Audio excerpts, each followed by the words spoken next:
It's really been an amazing process for Jen and Nico and I to dive into the subject of climate justice and equity and to put these sessions together for you. And I think I can say for all of us that we've learned a lot, not only in putting these together, but in hearing from all of those people who participated in person in this series. And that, as we said all along, we've been finding our way together. And although this is our final Better Together session, in a way, it's just the first step now, because this series is really just a foundation for each of you now to create your own action plans, building on what you've learned here with us. And we're really going to be interested to hear from all of you about what kinds of things you end up engaging in and taking action on, and how that will help us to, as ECA, to continue to focus our work on climate justice and equity. We're waiting for our special speaker, Kathy Egland from NAACP, to join us. She was racing back to a hotel. She's a very busy person, and we can't believe that she even made time for us today. But we fortunately had a special connection to her through Nico, who has worked with her and was able to reach out to her and get her to join us today. So I'm wondering, while we're waiting, if anyone wants to just pop something into the chat about anything that stands out for you from the series, or anything that you feel like was missing and that you wish had been addressed, and pop that into the chat and we'll share a little bit of those, see what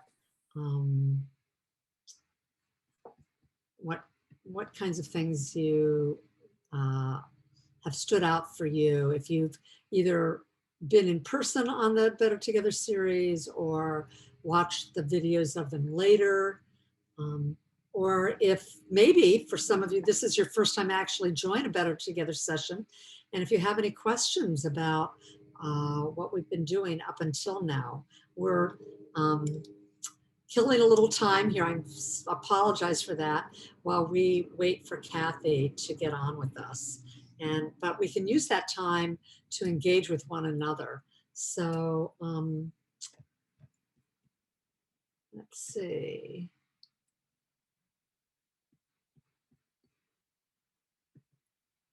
Anyone have anything from the series that you've really been thinking about, or maybe thinking differently since you were able to participate in the series, or questions that have come up for you? Thanks, Leslie. Leslie says she's always discovering the almost invisible assumptions that we make and learning how to spot them. That's, do you want to say anything more about that, Leslie? Or if so, you can unmute. Yeah, I mean, you know, unconscious bias, I mean, we're all brought up in language, in our communities. We believe we're open.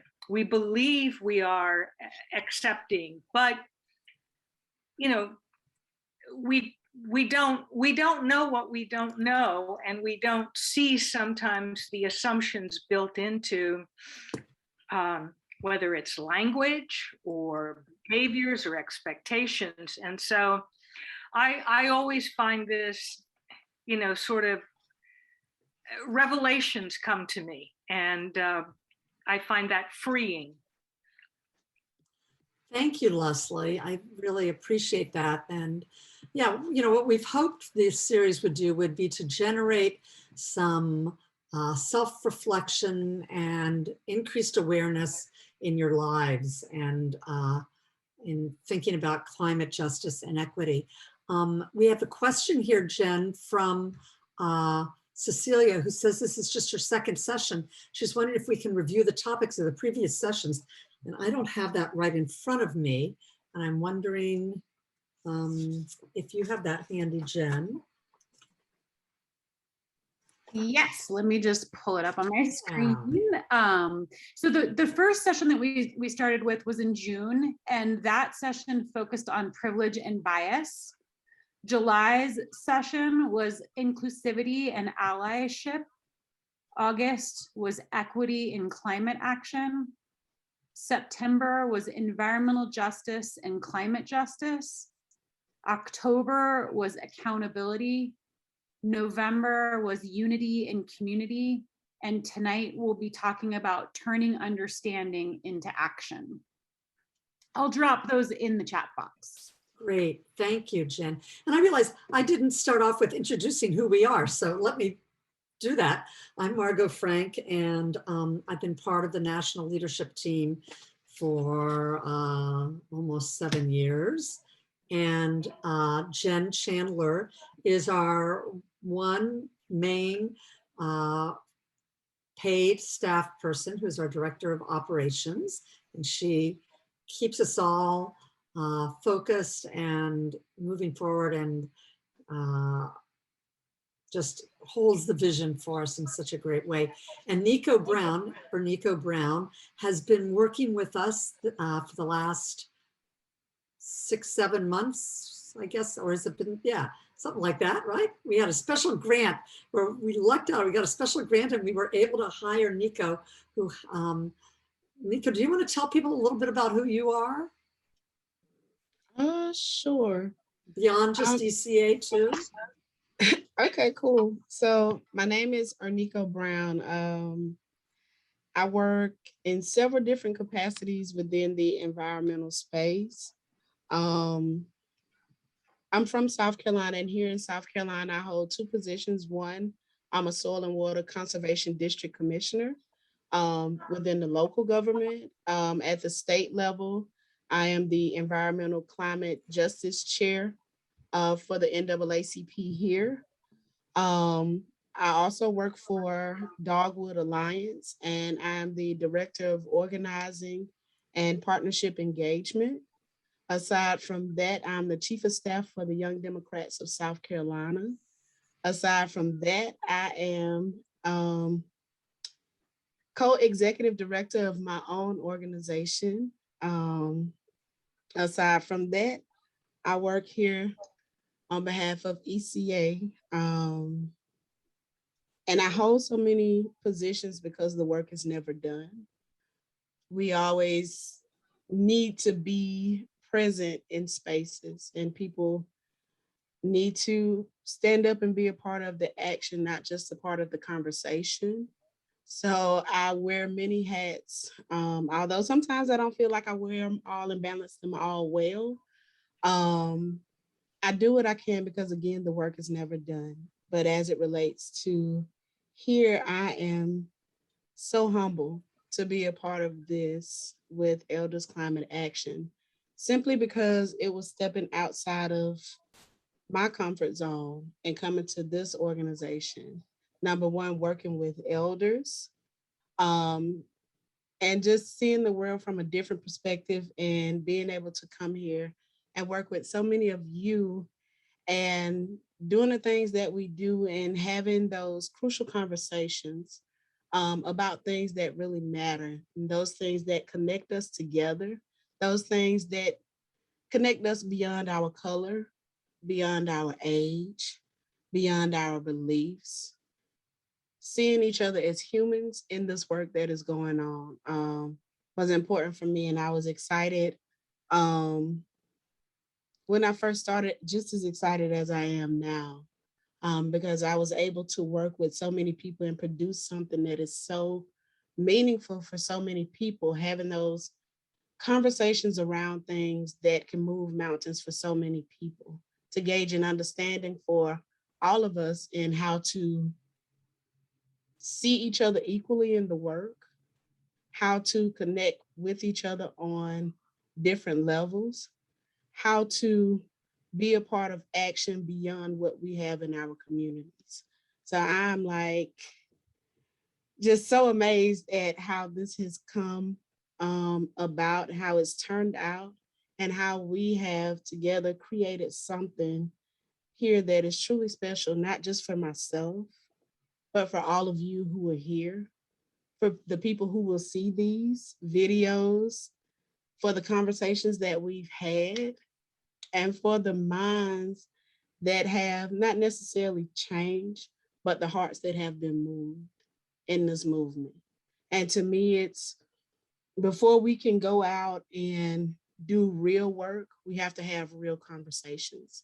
And so over the past 7 months, we've been having real conversations with each other, asking real questions, having real input that brings us a little closer together, where we are able to work or collaborate in a more efficient manner that brings about collective love and liberation for all of us beyond the color barrier. And so I'm eternally grateful to have spent so much time with you guys over this past year. And I really hope that the things that I've brought here, the gifts that I've shared and the gifts that you all have shared, will amplify in this space and beyond this space to the World Wide Web, to all of the elders, to all of our intergenerational connections. Because I've found a place, I've found a home, I've found love with you all. And I'm eternally grateful for everybody who has been coming to these webinars, these sessions, because it's exactly what it is, having those conversations so that we can be better together. And existing in a world where if we just see each other for humans, the world can be better. Because if we help each other, then we help the planet. If we hurt each other, then we're hurting the planet. So thank you all. Thank you, Nico. You know, I love when you talk about love and liberation, because I think, in the work of any kind of activism, oftentimes the wording that gets used has to do with a war and battle cry. And the truth is that all of us who come to climate work come to this work out of love, deep love for this planet and all the life on it and all the possibilities of future life, plants and animals and water and land and people. And so you always remind me to lead with love in this work. And I want to remind everyone else that that's our most important foundation. And I hope that everybody who has participated in this series will be as inspired as I have been by this work. And I'm really moving into focusing on organizing in my own community. We already have a climate action, all kinds of stuff happening here, but really I'm coming into it now with a whole different perspective, that is in building a very broad and diverse base within my community that includes young and old, the Latino community, the tribal communities. And and I don't know that I would have been able to make that leap so easily if it hadn't been for this series, and especially Nico, for your leadership and inspiration. And for those of you who were on our call last month with Brandy, who's a community organizer, who really lit a fire under me in terms of community organizing. So I really want to invite and encourage all of you to make those leaps and jumps out of your comfort zone, to know that you're not alone in doing it, that you have our whole organization with you in that. And of course, if any of you have been part of this series and feel like, oh, I really want to help ECA continue this focus on climate justice and climate equity, then please connect with us. You can email us at info@eldersclimateaction.org and let us know that you want to help lead the way with that. And we'll see, you know, kind of how that emerges. There will be, after the first of the year, a workbook coming out of these series that will be on our website that anybody can access. And it will include, of course, the recordings of all the sessions, as well as the questions and that we've grappled with and invited people to grapple with between sessions, and a tremendous list of resources that tie into the whole series and all the areas that we focused on. So it's going to be a great resource. And even if you don't remember what we talked about in the past ones, or you want to get some refresher on it, you didn't have a chance to follow up on the resources, all of that will be there for you. And maybe you'll want to form a group in your own community or with some friends or family members and go through that together and see what you can create out of that. We're still waiting for Kathy, it looks like. I want to jump in here real quick and just say that I really appreciate everybody who over the course of the 7 months has showed up for these conversations. I know that they're not necessarily the easiest conversations for people to want to show up and be a part of. And the format of this series has been in conversation, learning as a community from each other's perspectives, from each other's points of view. And I appreciate that the willingness to come here and to type your answers in the chat box and to express that, you know, maybe a little bit of vulnerability in that process, because these are the conversations that we need to be having, whether we're comfortable in them or not comfortable in them. And what we were hoping is that we'd create a space that would allow us all to become a little bit more comfortable in having these kinds of conversations, so that we can really make sure that while we're out there and we're doing our climate work, that we're centering equity and justice in that work, and that we're making sure that we're supporting solutions that are really, you know, focused on being equitable and just for BIPOC communities and for workers and for frontline communities. And so, so thank you for showing up, for participating in these conversations. If you didn't get a chance to check out all the other conversations that we had, I'll drop them in the chat box, or I'll drop a link to the video library on our website in the chat box, and you can go back and watch those sessions and hear about those other topics that we covered. But really, the format of this series was really dialogue, discussion, conversation, not sort of us telling people information, but really having conversations about what do these things mean and how do they apply in the world of the climate work that we do. So thank you for joining us. I want to apologize for our delay with our speaker. You know, when you're dependent on someone whose life is very busy, sometimes things get a little wonky.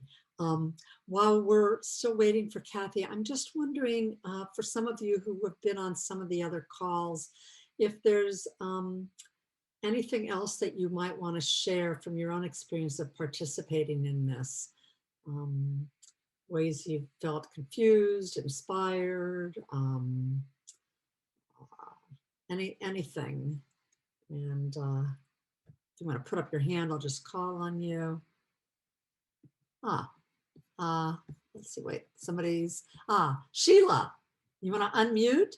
And if you can turn on your video so we can see you in person, that would be lovely too, if you're able to do that. Yeah, I'm unable to turn on my camera. Okay. Well, at least we have a picture of you. Yeah, I'm sorry. Yes. This is my first time, so I'm not giving input on previous, but this is my first time being on one of your calls. I'm on your email list. Bryce out of Indianapolis, I believe, is how I got into this loop. I don't see him on the call right now, but he's out of Indiana. I'm out of Fort Wayne. And I invited him to a group that I belong to, which is the Midwest Building Decarbonization Coalition. Ms. Brown spoke about the NAACP and environmental justice. We just had a wonderful workshop a couple of weeks where Jackie Patterson was one of our keynote speakers while she was over at the summit in Glasgow. But what I'm doing here in Fort Wayne is part of the Midwest is trying to build a coalition here in Indiana. And so I kind of reached out to all the different environmental groups. We do have several people that Ms. Brown may know, Marnice Jackson. I know she probably knows Denise Abdul out of Indianapolis. I think she sits on the national board. I'm sure she knows all those folks are in the NAACP family. And so I was the Environmental Climate Justice Chair. I'm the past president of the Fort Wayne branch. I currently serve as the treasurer. I also serve as the 1st District County Councilwoman in Allen County. So I'm just doing the work here. I'm housed at the Fort Wayne Urban League. I'm very involved with my church. And so there's opportunities, there's dollars out there for infrastructure. The Midwest Building Decarbonization Coalition has funding. We're 8 states strong, but I'm looking for folks in the Midwest. I'm not trying to recreate the wheel. I'm trying to duplicate some of the advocacy work that's already being done. And so thank you for the invite. Like I say, I can only assume I got on this call through Bryce out of Indianapolis, Elder Climate Change. Thank you. Oh, thank you, Sheila. I'm glad that you're connected to our Indiana chapter of Elders Climate Action. And I think we have had some people on other calls as part of this series who, I don't know if it was exactly the same coalition, but I remember they were working on, I think, decarbonization work, and they were up in northern Indiana near Gary and Chicago.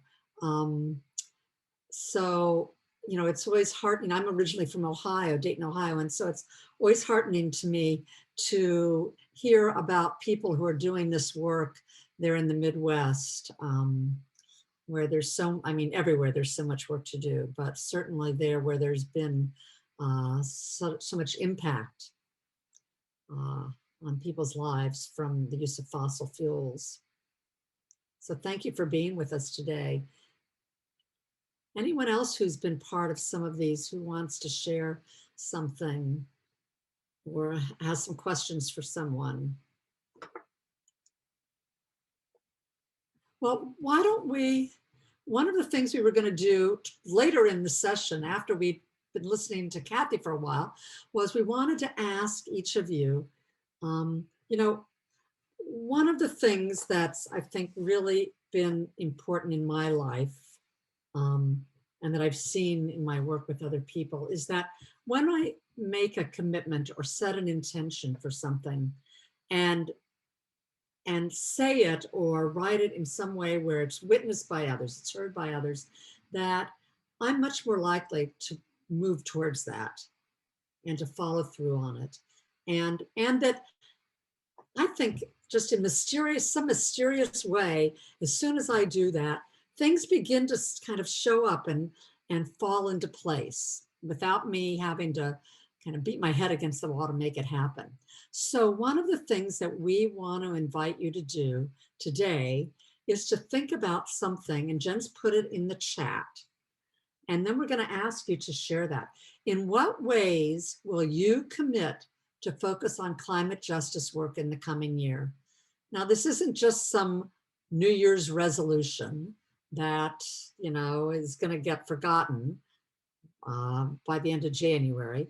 This is something that maybe you've been wishing to be able to do or thinking about, or and it might be that you know, it's you know, you're taking tiny baby steps to get started. So maybe you're not committing to where you want to be at the end of this vision, but what's the first step you want to take? So I'll just share some examples of kinds of things that you might want to commit to. You might want to commit to something in the field of community organizing where you live. You might want to commit to connecting with existing climate justice groups. You might want to commit to working more with ECA National on this issue. You might want to commit, especially as more and more communities are at the brunt of, are experiencing climate disasters. You might want to commit where you live to disaster preparedness and recovery and resilience. Maybe you're interested in community education or working with youth climate groups. Or maybe your focus is on looking at legislation and advocacy, either in your community or your state. So, and those are just a few examples. And we're gonna, Jen, you wanna explain how people can just use this little Sure. So if you click on the link that I put in the chat box, you'll see a little box that will pop up on your screen that you can type an answer in. And once you type that answer in, the answers will start to populate this screen that you're seeing right now. So if everyone starts typing their answers in, we'll start to see each other's answers come up on the screen. Click the link in the chat box to answer the question. So there's a link in the chat box. You'll have to click to answer the question. You'll see a little box pop up, and then you can type your answer. That way we can all see each other's answers in one place. It's kind of a nice way to see it all.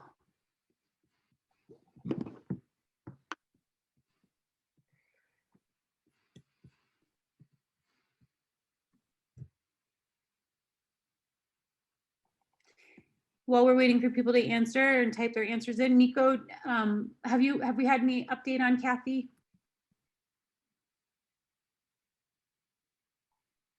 Let me check my phone. Okay. I'm glad to see some people are putting some things in. This is exciting. Interested in working with youth, really using that lens of equity to look at everything, working in their community, writing letters to elected officials.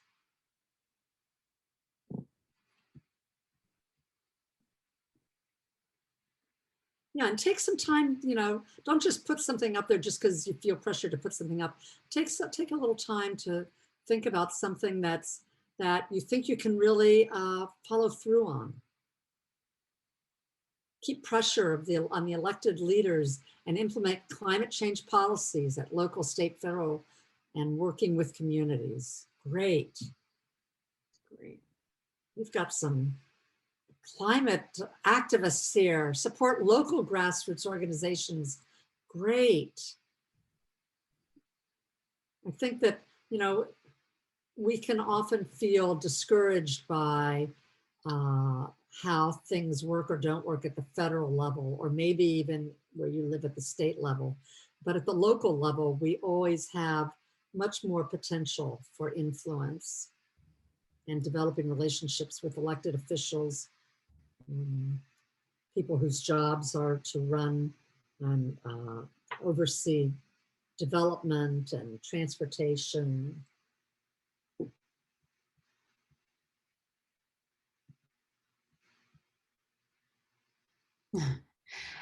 There's some great things being put in the chat box too, Margot. Oh yeah, I see it.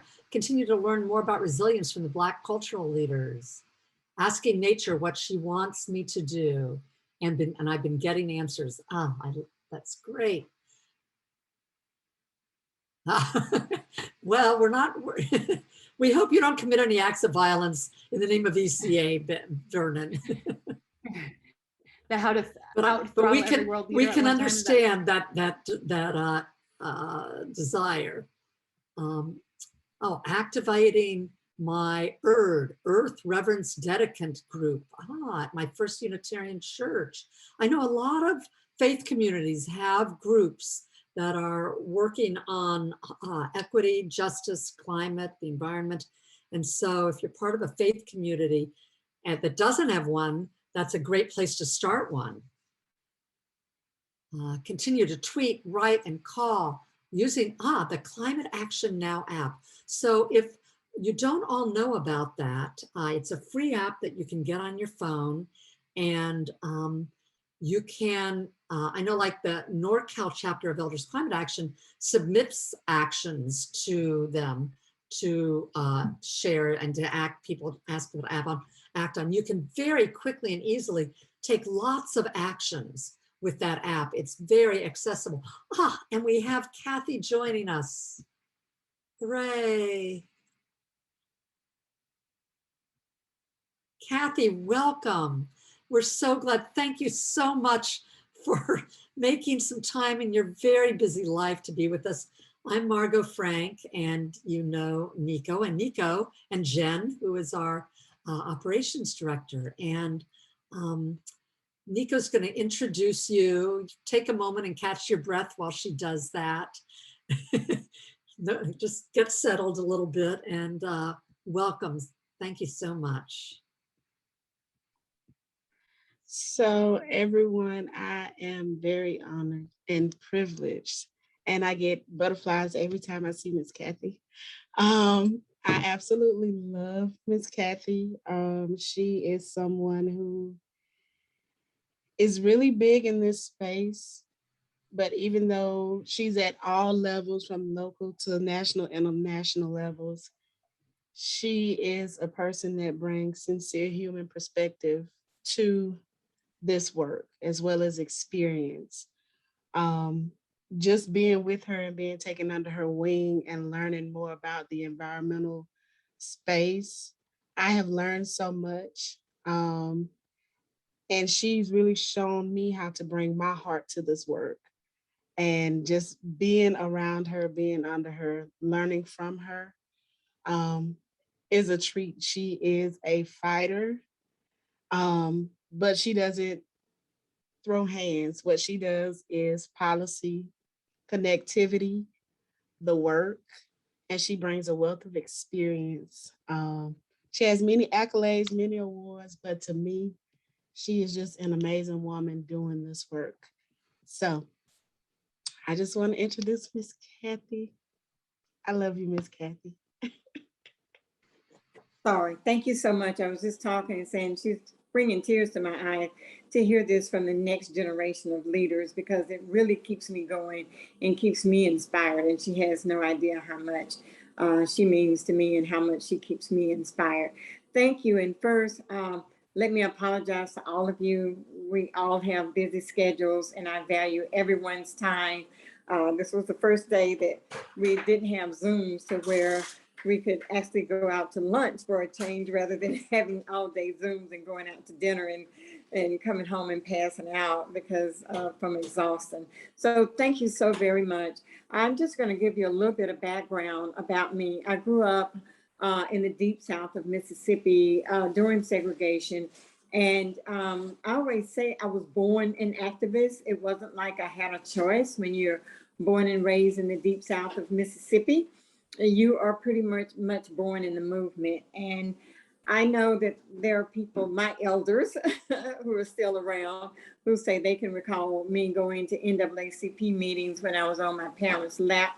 I don't remember far back, but I do remember as far back as 10 years old, having an office in the NAACP and meeting people like Dr. Martin Luther King, who absolutely inspired me. It's very unfortunate that, you know, at that young age, you didn't think maybe you should take a picture with them. That might do you some good later on in life. But it was kind of normal for us to grow up meeting everyone. And sadly enough, it was also normal for us to endure bomb threats and cross burnings and death threats to people we loved and people that we were near. So I later became an educator. So I'm actually an advocate turned educator, and being an educator was the absolute last thing on my radar. It was not glamorous. It was not anything, but I did make a conscientious decision at a very early age. I wanted to do something that I felt was probably, more exciting, more glamorous. And then I had a much higher calling, a calling for human rights and social justice. And that was a moral calling as I look back on it. And so that was more important to me. I could have made a lot more money, but I was inspired to make much more of a difference. And that's what I have tried in my lifetime to do, to pay it forward to the people that I knew, like Dr. Martin Luther King and Medgar Evers.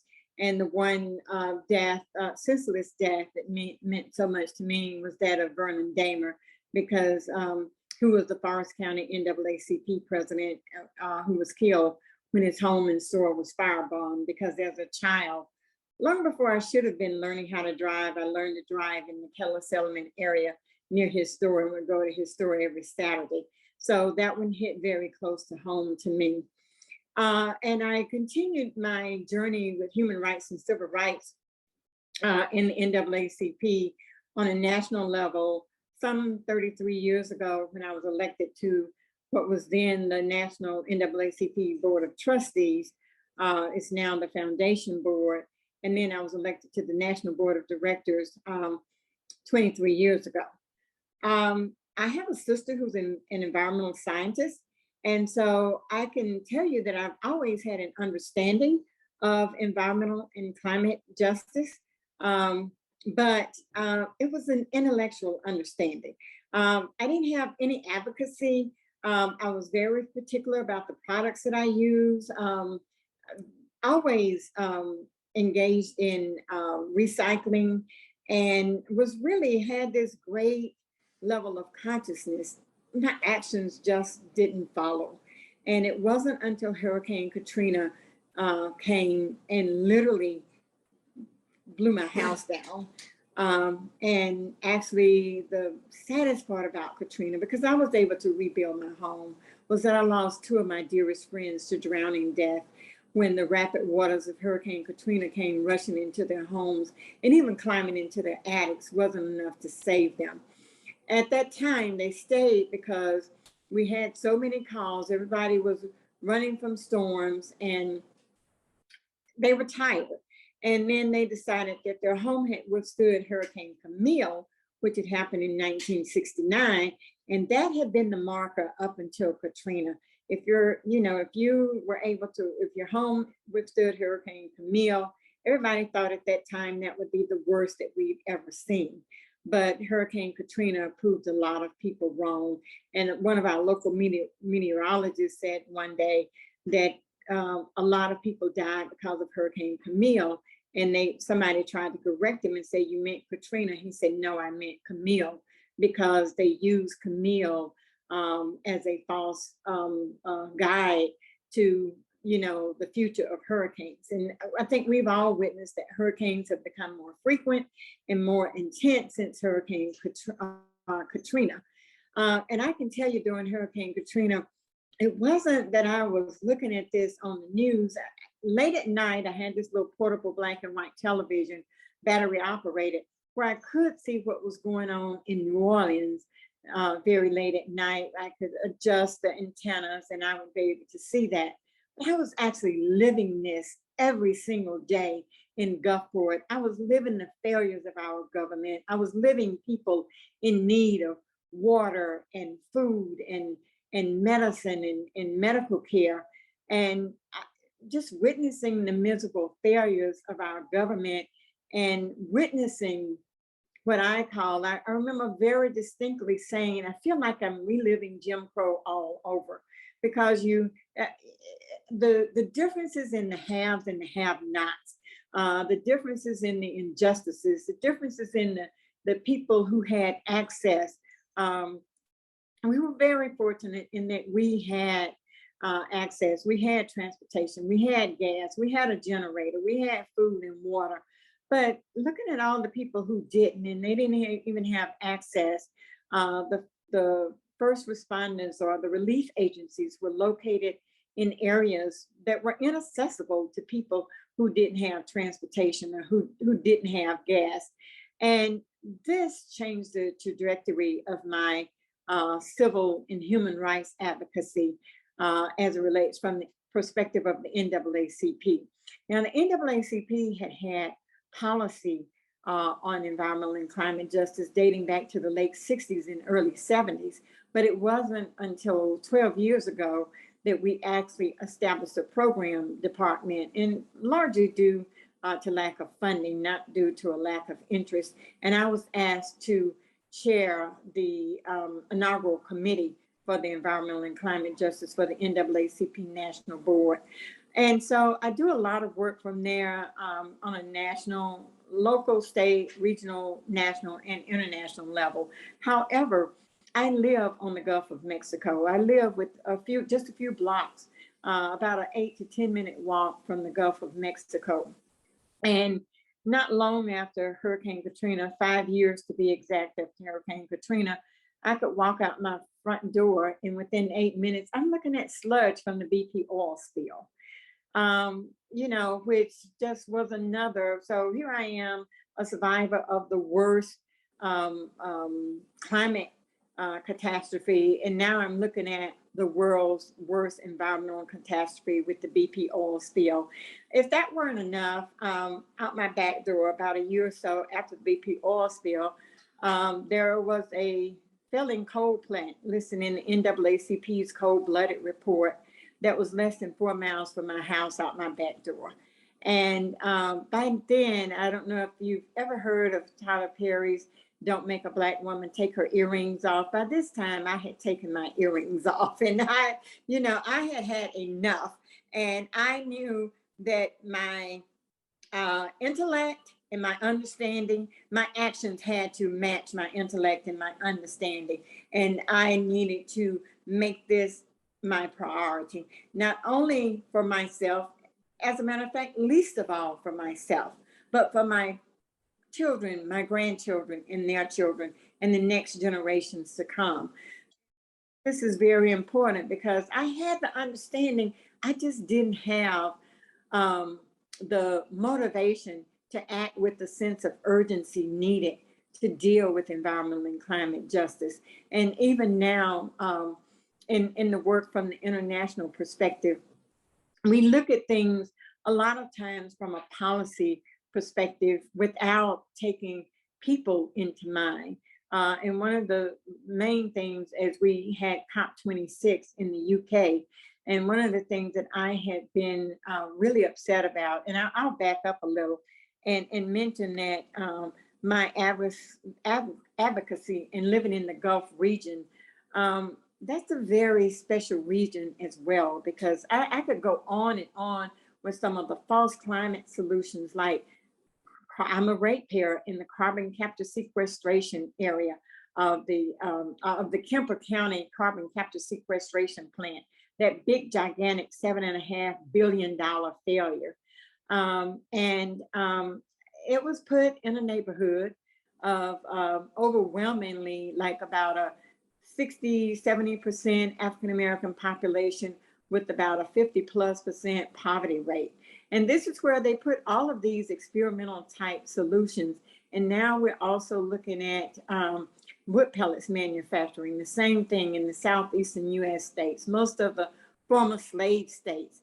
And so what I see happening is that we are re-imperiling the same people who have been disproportionately impacted from environmental and climate justice as it relates to fossil fuel energy use. And we cannot keep re-sacrificing the same people. And because of the unique position and the fact that the Gulf region, which we often say is the sacrifice region, I was motivated to co-found a local grassroots organization, which is the Education, Economics, Environmental, Climate, and Health Organization, ECHO. And little did I know how intricately involved this local to global connection would be with the wood pellet manufacturers allowing these foreign-based, mostly UK-based plants to come into the Southeast, destroy our forests, poison our community, disproportionate BIPOC communities, in order to ship wood pellets across the seas, across the ocean, to be burned for energy, and claiming to be a renewable energy source, something that is going to get us to 1.5. And the only problem is that it emits more carbon than coal. And I guess I'm being from the same state as Fannie Lou Hamer. When you hear I'm sick and tired of being sick and tired of the same communities paying the price over and over again, it's just something that we cannot and we will not tolerate. And I think it's something that all of us have to be mindful of, and we all have to look into these false solutions and be willing to stand up and say no more will we allow one particular segment of our society to disproportionately suffer all of these harms. And so this is a lot of the work that we've been doing, because I knew that where I live, the location that I live in walking distance of the Gulf of Mexico, the state that's right in the center of the 5 Gulf states, that we had some unique challenges that we needed to address. So that's kind of a little niche in my frontline work, because I know I'm in an organization that's a frontline organization, and I'm at the top where there's a lot of bureaucracy, and I do realize that. But that was what prompted us to start our own organization. And that's kind of an overview, and I'm going to stop there in case you have any questions. Thank you, Kathy. Wow. You know, when I think about all the disasters that you went, the environmental disasters, Katrina, the BP spill, the coal plant, on top of all the other violence and hatred that you had experienced all the Jim Crow years. And I know a lot of people, especially after a disaster, just get knocked down. And it's hard for them then, they get just consumed in trying to survive. And so I'm wondering, you know, for yourself, how you found your resilience in the aftermath of that, and or if there's something you have to say to other people who may be feeling like, you know, they can easily get knocked down, and it's hard then to get themselves engaged in taking action. Oh, wow. First of all, I think I'm just learning that you have to have time for self-care, because if you don't have self-care, it's a lot easier to get knocked down and a lot more difficult to get back up. You know, there are times when I found, you know, okay, you just can't, you need a break. And I'm just learning to do that. Growing up, and I used to look back and say, you know, I don't know if we just felt that we were young and invincible, or if we were actually intrepid, or just downright, you know, didn't know any better.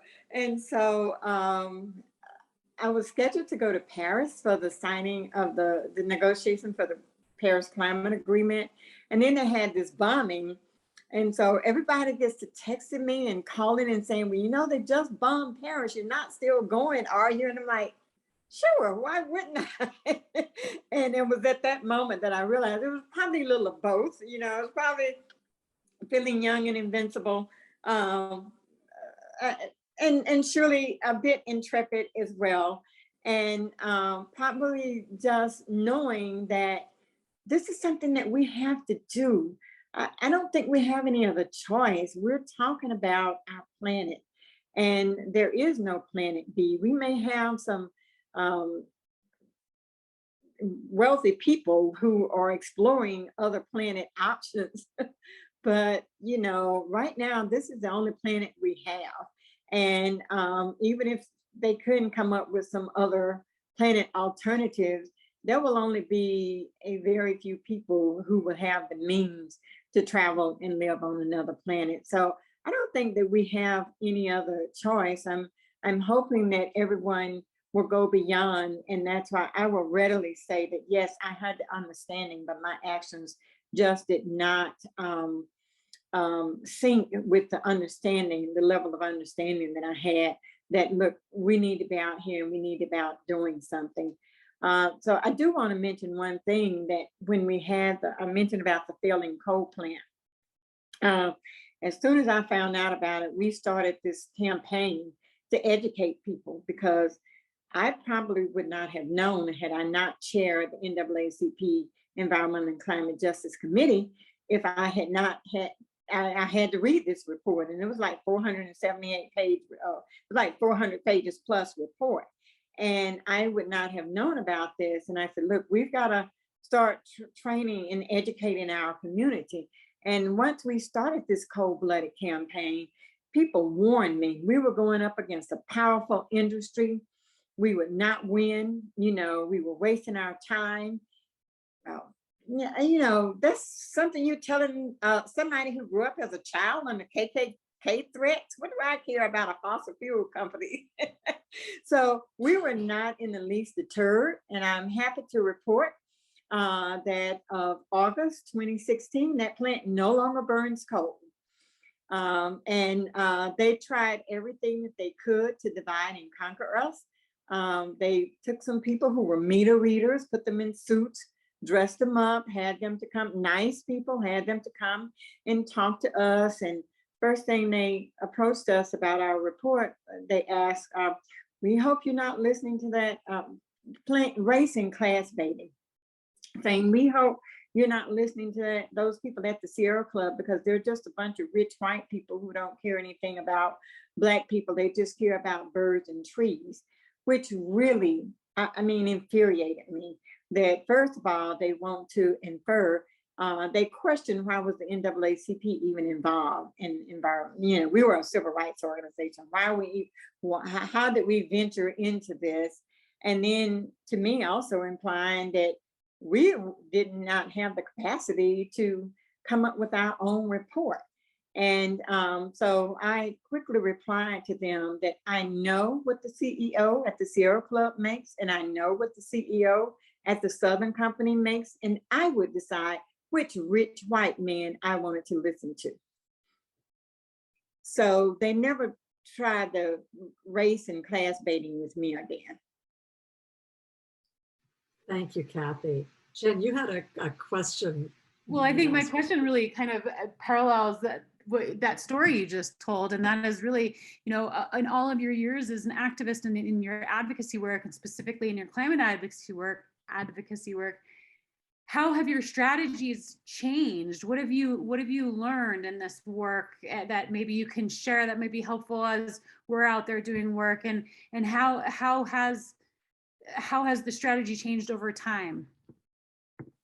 Oh boy, there seems to be a different strategy with every issue. I can tell you that net metering was the most difficult thing I've ever encountered in my 23 years on the NAACP national level, because the fossil fuel industry,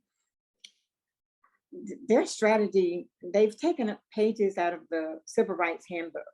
And so they know how to play this divide and conquer and pit race and class against different races and class. And so on the net metering, they decided they would actually go into the same community constituents that we serve and say, listen, NAACP is wrong about this. Renewable energy is going to cost African-American and poor communities, because you will be paying higher electricity costs because you won't be able to afford renewable sources of energy such as wind and solar. So it's very easy when you're talking about jobs. People understand jobs. They understand the need to put food on the table and a roof over their head. So that's why talking about a just transition, and letting people know that we're just as concerned about people being able to put food on the table and a roof over their heads. Acknowledge that, because other than that, people are not going to trust the advocacy work, and they're really good at playing divide and conquer and doing that and talking about actually labeling environmentalists as job killers, people who don't care about poor people in communities, when they are the ones, and they've even, I've testified before our Mississippi Public Service Commission and on net metering, and it was like the violins going, all of a sudden they are so concerned, and I've told them this, you have not been concerned about these same communities that you've been poisoning with your coal plants, for decades, for scores of years. But now all of a sudden, now that your profit is at stake, now all of a sudden you're concerned that they won't be able to afford electricity or the price of the grid. So I just say that, people are very leery, but once they know that you are sincere and you sincerely want to work and you are concerned all around, they will open their doors and hearts and trust. Thank you. Thank you, Kathy. I know that you're an elder now too. And, Yes. and you talked about how, thanking the elders who led the way for you and helped you to learn, sitting on your parents' lap at those meetings when you were so young. And so we're curious about what's most important to you as an elder in your climate work. And I think about how, just like those elders led the way for you, that all of us are here to lead the way for the younger generations. And so I'm curious about how that plays into your work. I think actually, and Anika mentioned, it just comes naturally to me because I want to infuse whatever little knowledge I have. I want to share it, and I want to mentor as many young people, as I can, because they are inheriting what we're going to leave. And I honestly, I think as far back as I can remember, I've always wanted to be able to leave this world better than I found it. It's not, it sounds, pretty Pollyannish, but, and at the same time, it's a great task. It's a pretty great commitment as well. And I think that it's very important that we try to work together across generations, because we have a lot that we can learn from each other. Thank you. Thank you. Nico, do you want to finish us up here with our appreciations? Yes. And I, first off, thank you, Miss Kathy, for being here today. Thank you. You don't know what it means to me. And I can tell Brandy and Rev, you love me a little more now. But really, we thank you for being here today, being able to have this conversation about how you turned your understanding of what was going on in the world into action. And I thank all of you for being here today. I definitely want to honor you guys' time. And just from hearing Miss Kathy's story, I just want you all to take with you all and be mindful from this series, and taking with you, hearing everything over the last 7 months, those commitments to communities, to your communities, to other communities, across generational lines, across color lines. Like, just think about what you're willing to commit yourself to beyond what we've been talking about. How have these conversations inspired you to do work in your community? I hope that over the last 7 months, you all have gotten something that has been something to move your heart and create a change agent within your spirit to do the work, because the work is never done. And my heart is full. I'm grateful for being in the space with you all and having these conversations each and every month. And if there's nothing else, be on the lookout for the recording of this. And in the next month, look out for the workbook that will be coming out. If there's nothing else, we thank you all for joining us, and you all have a great night. And I'll just add one little closing piece, which is that, to remind you all that ECA is an all volunteer organization and that we depend on our members to keep us vibrant, whether it's by getting involved and bringing your time and energy and skill to the organization, by making a donation, however small or large you're able to make, and by continuing to be activists. And so I hope that for all of you who wrote down what you're committing to in the coming year for your climate equity justice work, that you made a note of that to yourself, and that you will be able to stay on task with that and focus on that through the ups and downs of that work. And please, if you're able to do things and make a difference, you're doing something you've never done before, let ECA know what you're doing, because you can help to inspire other people.